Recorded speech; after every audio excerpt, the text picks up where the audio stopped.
Alright, Shalom. Shalom. When the start is always by giving all praise to Yahweh, Ba'Shem, Yahushai, Ba'Shem, Rakakudash, and double honor to the apostles of GMS, and honesty, brothers in the work and truth, war, sincerity. Right, I was brother Atizar I'm with the brother. It's going to hit just a real quick topic, see where it goes. The story is about moving in the spirit, because things are changing in the spirit, things are happening in the spirit, and we just passengers on this journey, man, right? And when you understand that, you can get more in tune with the spirit instead of trying to force the spirit. So I'll get into this. John 3:8 says, "The wind bloweth where it listeth, and thou hearest the sound thereof, but canst not tell whence it cometh, and whither it goeth. So is everyone that is born of the Spirit." Right? So just like how you get the wind, right? The wind's blowing on your left, blowing on your right. Your wind is moving wherever, what have you. Sometimes it will stop, right? And then, out of nowhere, bam, you get a massive gush of wind. Yep. Right? You get winds that cause tornadoes, this, that, and the other, this, that, and the other. Right? But that's how we gotta be, man. Right? We ain't supposed to be just stiff and just moving. Now you gotta understand that the spirit will just blow you in a different direction, man. You can't just gotta roll with it. Just want to certain times, you might start a video, be like, oh, okay, cool, I'm gonna go into this. But at the end of it, you say, actually, no, it's really more of an open forum, right? Because the spirit wanted different things to come out. And it's like, what we gotta understand, like the brother's saying, you gotta be spiritual. You gotta be able to move with the spirit. The spirit is flexible. The spirit is never stagnant, man. The spirit is always moving, it's always flowing, and that's how we gotta be in this truth, man. We can't just be, stiff and not flowing with the spirit of Yahweh Shem Yahushai. Like sometimes, like the brother's saying, you might want to start a video, you have like, Elder Apostle always says this too, you might have 5 scriptures laid out, and then you end up only using one of them. Because the spirit wants you to go into something else. So don't force the spirit. Like the scriptures say, don't force the waters, man. You can't force the waters. You gotta literally do what the spirit wants you to do, right? You can't deny the spirit or try and block it and curve it to to how you want it to go, because you want to go into a particular subject. Then other brothers are bringing out precepts trying to change the spirit, and you're just like stuck on that same thing. You want to follow those notes on your paper. Yeah. Now you gotta go with the spirit, because the Lord is doing something that adds to the bigger picture. So that's being spiritual. That's being able to look at a situation and assess it through the spirit and understand what to do next. What is the spirit telling us to do now? Okay, let's do that. And to be honest, that's how we're going to be moving in these times of trouble. Yeah. Right? That's how we're going to be operating 100% in the spirit. Everything is going to be spiritual in the time of trouble.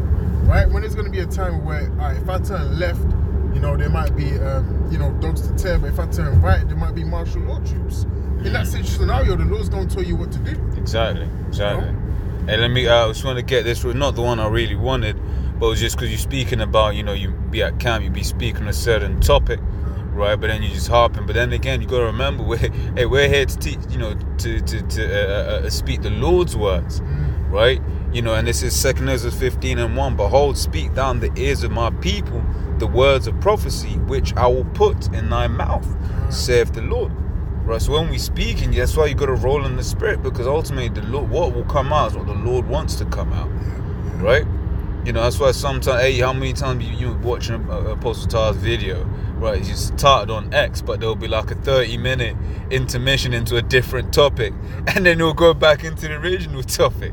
Right? Why? Because through the spirit, that's what the Lord wanted to come out at that moment in time. That's it. Right? The Lord's always always know what needs to come out at that particular time, man. Yeah. We could put a 30-minute lesson together, and then as soon as you flick that button on, and that happens many times at camp. As soon as you press record, all right, I'm ready. What happens? The precepts you told the brothers to get, it's just a whole different thing. You start talking about the color of Yahweh Shai. Yep. You start talking about other things pertaining to the scriptures. Because why? Because the Lord wanted that to come out, man. Yeah. It's just the Lord's program. This is not our program. This is not our show. We're merely a spectacle. We're merely vessels. Yeah. Right? That the Lord is working through, man. Yeah. To make His word go out and how He wants it to go out, man. It's all about how we want it to go, how we want to be perceived to people. That's why sometimes you might even do something that's a little bit out of line, but still the Lord. It goes back to the Lord, maybe to teach you a greater lesson, or to set up something for further things to come. Everything is spiritual, man. Every single thing we do is of the will of Yahweh Shem Shai. Yeah. And then that's an important thing to learn to appreciate, right? Because at the end of the day, look, when you start realizing you ain't got control over anything, right? Then you kind of stop stressing yourself out. Right, because you stress yourself out, so I gotta do this, I gotta do that. But these times, in fact, let me find that if I may. The one where it says, "Thou fool." Our Lord requires. I've completely forgot. Yes, that's the one. Luke 12, and where should I start? 16. Says Luke 12 and 16, and he spake a parable unto them, saying, the ground of a certain rich man brought forth plentifully. And he thought within himself, saying, what shall I do? Because I have no room where to bestow my fruits. And he said, this will I do. I will pull down my barns and build greater, and there will I bestow all my fruits and my goods. And I will say to my soul, soul, thou hast much goods laid up for many years. Take thine ease, eat, drink, and be merry. But the Most High said unto him, thou fool, this night thy soul shall be required of thee. Then whose shall those things be which thou hast provided? Right? So the reason I get that, because basically he was making all these plans, right? He was doing this, he's getting stressed. Oh man, I got nowhere to put my stuff. Oh, what am I going to do? But these times the Lord's like, look man, you're going to die tonight. And when you're moving in the spirit, you kind of have to, be in that mind frame. In fact, it's a lot, if I may get this as well. Hey, because I believe it's in James also. It says, for what is your life? It is merely a vapor that passeth away. So you can't be ignorant of that, man. This is all in the Lord's hands, man. You can't be saying you're going to make your plans, you're going to do this. You don't know if you're going to be here tomorrow, man. That's right. It's 2 Ezra 16 and 40. O my people, hear my word. Make you ready to that battle, and in those evils be even as pilgrims upon the earth. Right? He that selleth, let him be as he that fleeth away, and he that buyeth as one that will lose. He that occupieth merchandise as he that hath no fruit by it, and he that buildeth as he that shall not dwell therein. He that soweth as if he should not reap. So also he that planteth the vineyard as thou shalt not gather the grapes. Right? They that marry as they that shall not get no children, and they that married not as the widows. Right? So basically all that is going into is like, hey, you're going to have to do things in this world. The world is not abusing it. Right? But a spiritual man understands like, okay, cool, I can build this house, but I may not end up living in this house. Right? I can buy this house, but I might lose my job and I lose this house. Right? And all of those kinds of things, man. Right, because the understanding is we have no control over what we go through, right? That's right, man. That's right. This is 1 Corinthians 2:15. But he that is spiritual judgeth all things, right? Yet he himself is judged of no man. Yeah, so the scriptures say he that is spiritual judgeth all things, showing you how important it is to actually be spiritual, man. As long as you're spiritual, you can pretty much, like the scripture says, judge all things, man. Because why? Because you're working through Yahweh Shem Shai. Or rather, Yahweh Shem Shai is working through you.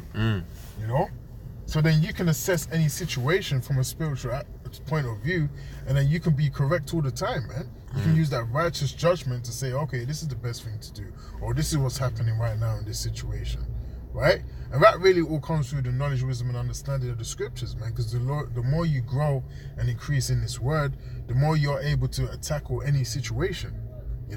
That's why we always say in the camp, the more you learn in the word, it opens you up to other things, and other things just become easy to you. Yeah.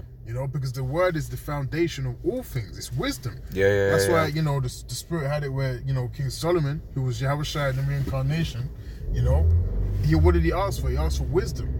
Yeah. Right? Because wisdom, once you have that wisdom, you got everything, man. You got everything, man. You got everything. Once you got that wisdom, you got everything. Yeah. Through wisdom, so there's no point asking for riches, because with wisdom you can get riches. Yeah. You can ask for riches, but you have riches but no wisdom, so you don't know what to do with the riches. Can't. That's right. That's why Scripture says riches are not comely for a niggard. Can't. Right? That's it. You need that wisdom. Wisdom maintains everything, man. Yeah. And that's why, when in the kingdom, one of the reasons we just gonna be so prosperous. We're gonna be, wisdom. We're gonna be dealing righteously. When you're wise, you deal with your people righteously, man. You know that it ain't wise to oppress your people, right? Sometimes you gotta apply mercy. Sometimes a man drop a box of eggs. you go, fire him because a man had a lapse of judgment. Dropped a couple of eggs. Now man's trying to come up, shoot up the school or something. Right now, you gotta those things about wisdom, man. Right, and because you was making a good point there, because when you start getting these spiritual gifts, right, one of them is whatever thy hand findest to do with all thy might.